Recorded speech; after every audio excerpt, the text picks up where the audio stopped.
Welcome to the Maine Immunization Program's webinar on aggregate provider reconciliation. For those of you that were formerly paper-based providers, utilizing the ImmPact2 registry will allow you to do the following.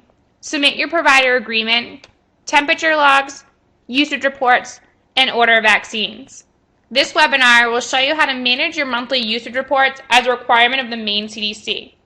I would like to remind you that we are in a test environment and all data is fictitious. The production site is identical and will contain your site's data.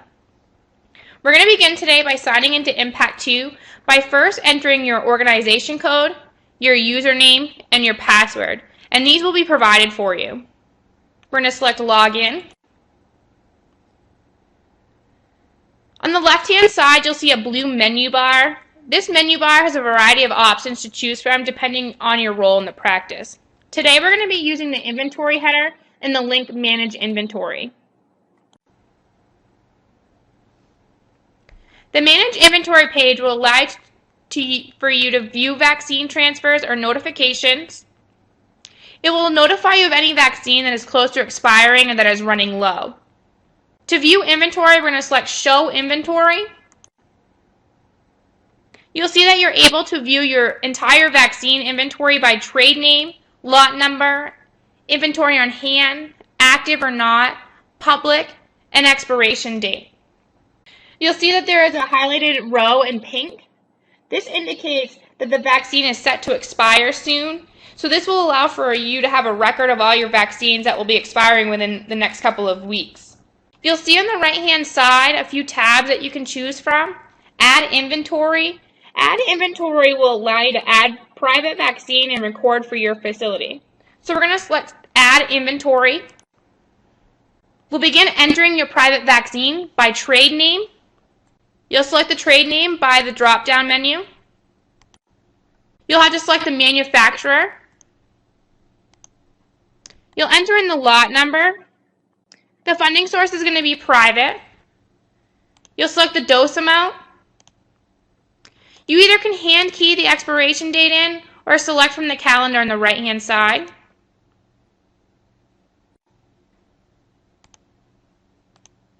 You'll enter in the quantity that you have on hand of the vaccine. The cost per dose is an optional field. And you'll want to select the lot status, whether it's active or not. We'll select Save. You'll see that we received a message that the inventory was inserted successfully.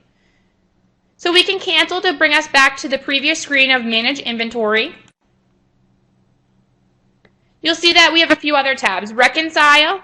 Reconcile will allow for you to reconcile your vaccine use, and we'll be coming back to that in just a moment. Show Transactions will allow for you to run a report to show previous transactions that have been recorded for your facility. We're going to go ahead and select Show Transactions. You see that you have been given the option to search by a date range, and this can be specific by days or by months. Again, you can either hand key in the dates or select from the calendar.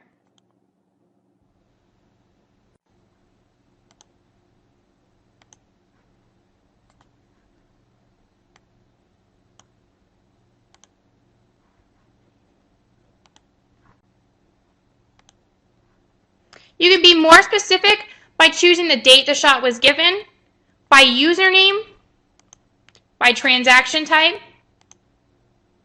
site name, the trade name or lot number. You also have the option of how you would like your records displayed. So for this, we're going to select 100 and select View. As you'll see, displayed is a list of recent transactions that include the site name, the transaction date, the lot or trade number, the type, and the quantity. It also shows the transaction code, the description, the transaction count, and the value. This will be beneficial when your inventory is incorrect and need a snapshot of what had been previously recorded against a specific lot number. When finished, you can hit Cancel to bring you back to the previous page. We're going to go ahead and select Reconcile. We're going to reconcile our vaccine use. As you see, we'll receive an error that you must complete cold chain logs for all units before reconciliation. It also redirected us back to the Manage Cold Storage unit. So we're going to select our unit.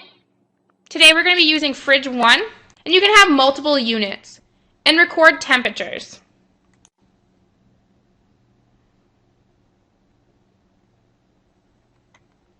You'll go down and select all the temperatures for each day. And when finished, you'll save and submit. You also have the option to select Save if you haven't completed all of the dates. If you'd like further education on completing your cold chain, please see our webinar on cold chain. Once you have completed your cold chain, you'll be able to reconcile your data. We're going to select Reconcile. As you will see, vaccines are listed by vaccine group such as DTaP, which regardless of the lot number will be grouped together, or Hep B. They're all going to be grouped. You'll be able to record your vaccine by age and the dose amount in the appropriate box. As you'll see on the right-hand side, you have a refrigerator account. It currently states that you have 87 on hand. And if that's correct, you're going to enter the amount that was given. When you select out of the box, you'll see that it was automatically decremented from the amount and is now at 84. You'll continue through all your vaccines that you have and enter in the amounts that were given.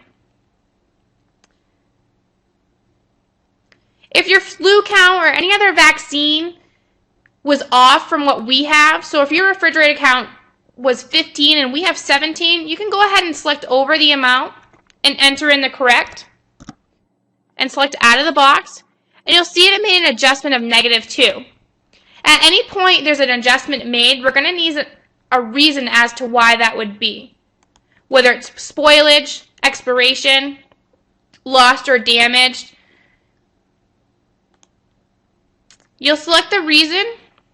You'll continue scrolling. You'll see that you have an area for private vaccines.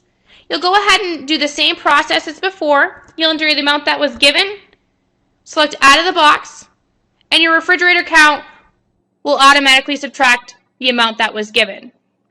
If at any point you need to administer a vaccine in a smaller dosage than in 1, so if you need to administer a vaccine at 0.25, we require a hold number. So you would have to administer 2 dosage amounts in order to record as a whole vaccine.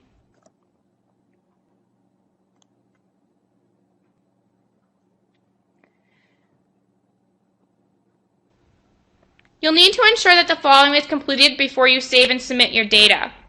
You're going to have to make sure you have an up-to-date provider contract, received any outstanding vaccine orders or transfers, recorded and submitted valid refrigerator and freezer logs. These all have links that will provide you that site. You also will need to check the acknowledgement box that since your last reconciliation date, which at this point you will not have one, that through data entry you have accurately accounted for your vaccine inventory, and the current threshold limit is set to 20%. And as of February, this threshold limit will be changing. Once you ensure that everything's completed, you'll save and submit.